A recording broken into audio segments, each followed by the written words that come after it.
Hello, welcome everybody to another episode of the Hearthstone Report. Oh boy, we got a bunch of stuff to talk about. We got a huge update article by Blizzard this week, and that's gonna be the main focus of this I don't think we've ever had a video where we talked about so few articles, yet this has the most content, probably. Oh man, there's a lot Besides of stuff. maybe the new cards when they're coming out. Yeah, true. A lot of stuff going on this time. So, let's get right into it. We're gonna just mention off the side that the Frozen Throne stuff, the special Tavern Brawl and the special quest happened last week. Of course, it doesn't help you if you didn't know that by now, because they had quests that gave you 300 gold for playing Frozen Throne cards, winning the Frozen Throne Tavern Brawl. We got game updates, man. Yeah, so Blizzard released an article called Hearthstone in the Works. In the works.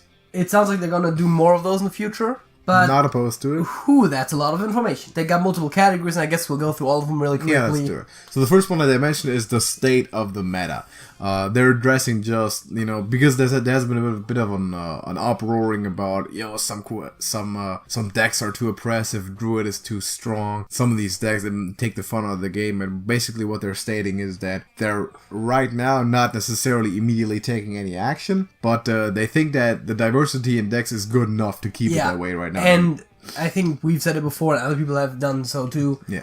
The Boomsday meta is one of the most diverse metas we've had. Oh yeah, basically for sure. forever. You can legitimately face every class on the ladder now, which hasn't been the case for a while. Cards to watch is the next category, and they basically just said, "Oh my God, Giggling Inventor is strong, but that's okay." Yeah, Giggling Inventor is a pretty good card. They mentioned though why it's okay to be that way. Other cards like Sludge Belcher and the Tar Creeper, which if you wanna look at it like that, Tar Creeper is enormously oppressive card because it's played in almost every deck and it's been played since it got released, but no one really complains about Tar Creeper too much. We just accept that it's this really, really good card. I mean, the idea is it's a taunt, it stops a lot of attacks, it slows down the meta, which gives more options to diversity. Well, what makes it so strong and so popular is just the diversity, right? It's a neutral. Yeah. And it can be played in both aggro and in control. Yeah, I still think it would technically be valid to maybe reduce the Giggling Inventor itself to 1 more or something, but maybe. Those are small changes that wouldn't matter much, and they said they're okay with it for now. And it's not like it's a card that can't be countered. Like, a lot of people run Mossy Horror anyway because of All Paladins, so... or like Defiance, like Hellfires. There's a lot. Right, there's a lot of stuff to be ran against that. So what they're stating is that they're not planning immediate changes because the card is strong, but that's okay. Some cards are strong, and that happens to be one of them. Yeah, the next category is Wild Balance, and they've been basically discussing. They said that Wild is similar to Standard, but at a higher power level, and that some combinations are very strong. Yeah. And that they are considering what they're gonna do with Wild, if they want it to be more wild, or if they want it to be a bit more controlled. I mean, the biggest deal really for Wild used to be Naga Sea Witch. These days it's Black Melon. Right now it's the Melon Druid with the Aviana, the Starliner combo, and the Kun, of course. And somewhat important is that they specifically asked, like, oh yeah, what's your opinion, that kind of stuff, so... If you want to submit some feedback... Yeah, exactly. I suppose the best place to do that would be the comment section under the article. Yes, or probably also Twitter. Also, leave some in the comment section of this video if you want to. We can discuss about that as well. Yeah, but Blizzard probably won't be reached by what we put in our comments. We're unfortunately not game changers quite yet. Here's another one, and this is also one we have been talking about before. That idea has been thrown around.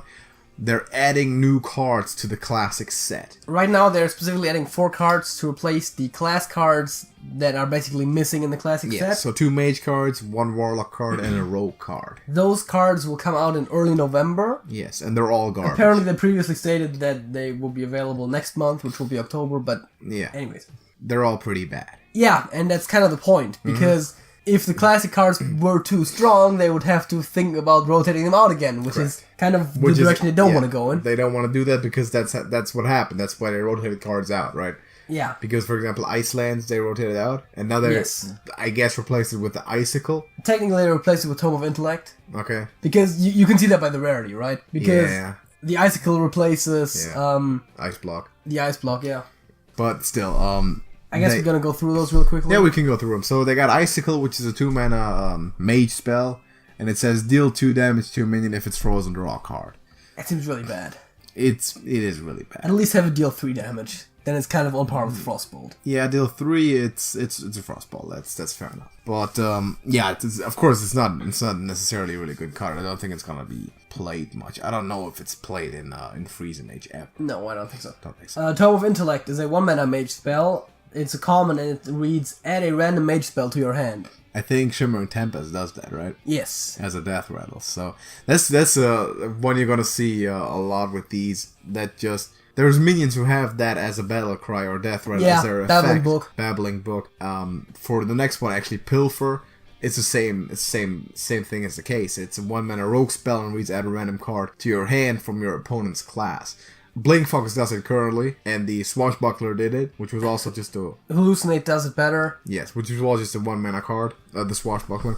So this is just strictly weaker. There's no body attached to it, and I don't see this being played other than if you somehow need a combo procker. But then again, there's enough of those. I'd always run a counterfeit coin over this. And then there is the Warlock card, which is Call of the Void, which reads add a random demon to your hand, also for 1 mana. So, what they said about the design is that they don't want the cards to be too strong, because otherwise they limit the design space, and they also said that what they like about those new cards is that they give newer players the opportunity to play with cards that they don't own, because 3 of those add random cards to your hand. And what I think is kind of nice about this is that it reinforces some of the class identity for some of the classes, because Warlocks do demons. Mages have a lot of effects that add random mage spells. Rogues have a lot of effects that add... Steal, yeah. That steal from your opponent's class. Right. Some of those effects that have only come up somewhat regularly later, they're now adding those back into the classic set as core mechanics of the class. Yes, I'm gonna really quickly look something up here,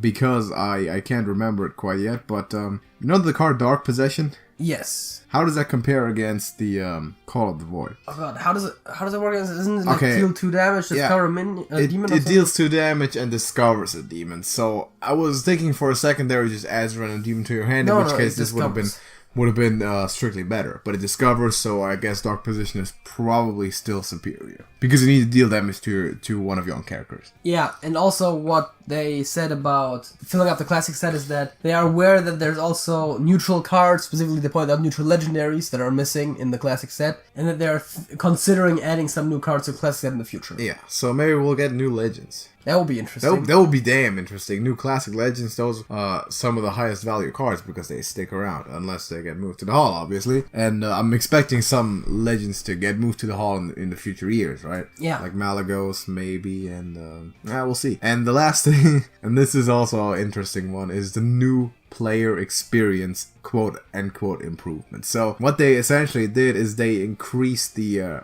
rank ladder from size 25 ranks to 50. Now they got 25 more ranks, and they are exclusively for new players, right? So you don't need to climb them every season. They are, once you start the game for the first time and play for the first time, they're supposed to give you an easier introduction into the game. There is an option to skip that, but apparently you also get rewards for climbing those ranks.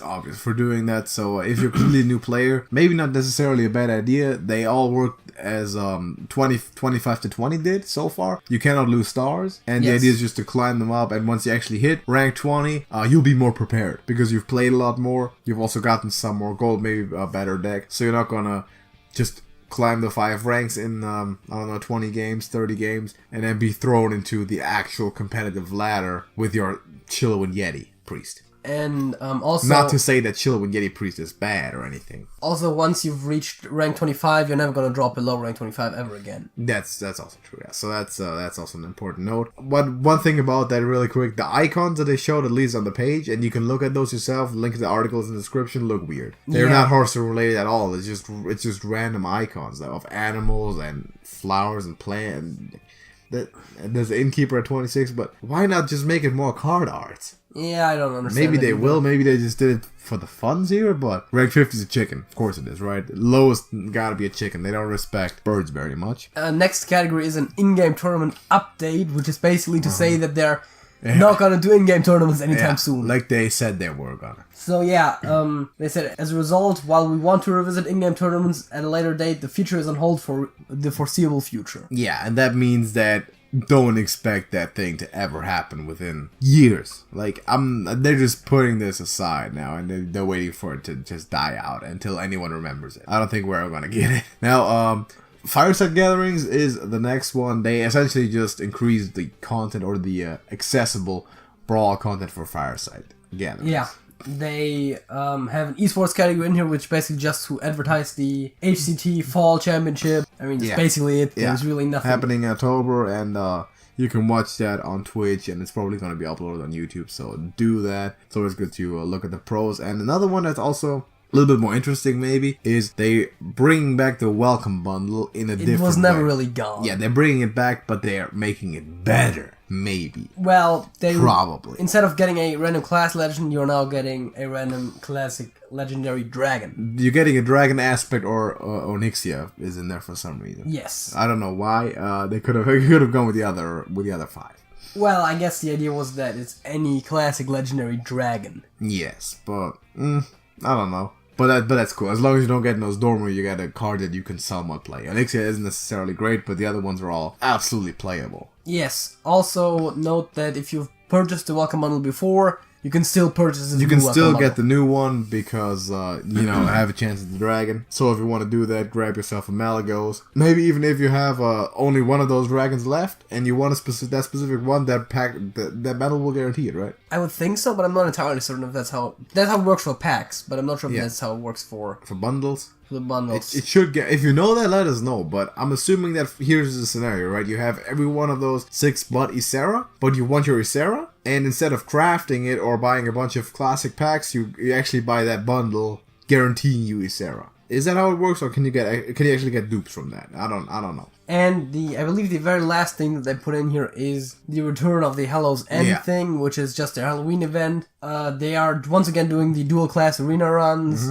where you get the class of one hero with the hero power of another. And heroes are dressed up weirdly. And then you can actually draft your arena decks with both classes. We had that last year. It was kind of alright. They're also doing another Tavern Brawl where you can face off against the Headless Horseman once again. Oh yeah, right. That was also interesting. And last but not least, because we have to mention it, there's going to be a new hero in the game. It's going to be Paladin hero because Paladin has too few heroes. And it's going to be a Noyatron. And Noyatron is going to be a hero. To be more specific, it's Sir Anoyo. It's Sir Anoyo. Man, I'm not looking forward to this. I don't think I'm going to play Sir Anoyo. I'm not even going to get him because I'm not going to purchase whatever probably ridiculously priced expansion bundle they're going to bring for that. Yeah, it says that Hell's End marks the arrival of a friendly new Paladin hero who will be available to purchase as part of a special deal. Yeah, so they're going to have a special deal, which is probably going to be $30. And then you get like the Mecha Jiraxis, but it's probably going to be at least $30. And if you for some reason need to feel the need in your soul to play as a Noyatron hero, do it. But not for me. Also, the description is kind of funny. It says, "I shall build a holy warrior of gold," she declared, "and he shall greet the world." Oh yeah, they're talking about the giggling inventor, huh? Probably, but more importantly, because the Noyatrons always say hello. I know. Hello. That's why. I think they're referring to a giggling inventor. Presumably, because she invented them. Yeah, I'm also assuming that they did that specifically leaning on to the popularity of giggling inventor. You know what? Let's drive this home more. People love that shit so much. People are so into the Noyatron. We'll do it. I mean, that's the only way I can explain. But anyway, that's all the news from this article. And Hearthstone in the works. Hope you enjoyed the video. If you did, then leave a like if this helped you. Again, link to the full article is in the description of this video. Go check it out if you want to see pictures, want to see the ranks, want to see specific dates. I would definitely recommend reading through the whole thing. It's really informative, and we get a lot of stuff coming up. So a lot of big changes in Hearthstone about to happen. Gonna be really interesting. But yeah, thank you for watching, and we are going to see you in the next video. JJ. That's it. That's it.